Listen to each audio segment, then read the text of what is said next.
আসসালামু আলাইকুম।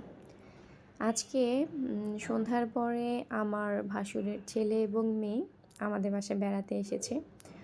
তো ওরা আসার পরে আমার হাসব্যান্ড বলল যে, "চলো বাহিরে আমরা ওদেরকে নিয়ে ডিনার করি।" তো আমরা চলে গেলাম স্টোরি লাউঞ্জে। এটা হচ্ছে আপনার জাপানি বাজারে যাওয়ার যে রাস্তাটা, কিডস ক্লাবের ঠিক অপর পাশে রূপসী বাংলা হসপিটালের রুফটপ রেস্টুরেন্ট। এই রেস্টুরেন্টটা একদম নতুন হয়েছে, আমার এর আগে যাওয়া হয়নি, এজন্য চিন্তা করলাম এখানে যাই। তো রূপসী বাংলা হসপিটাল দিয়েই এটা উপরে লিফট দিয়ে 10 তলায় এসে তারপর হচ্ছে সিঁড়ি দিয়ে আসতে হয়। তো রুফটপটা অনেক সুন্দর ছিল, অনেক বড় জায়গা নিয়ে রুফটপ করা হয়েছিল এবং ডেকোরেশন খুবই সুন্দর ছিল। এক একটা জায়গায় ওনারা ফটো বুথ করেছে, কিছু ফুল দিয়ে, কিছু লাইটিং করে, তারপর একটা বাইক ছিল। এর মধ্যে ভিতরে কিন্তু আপনি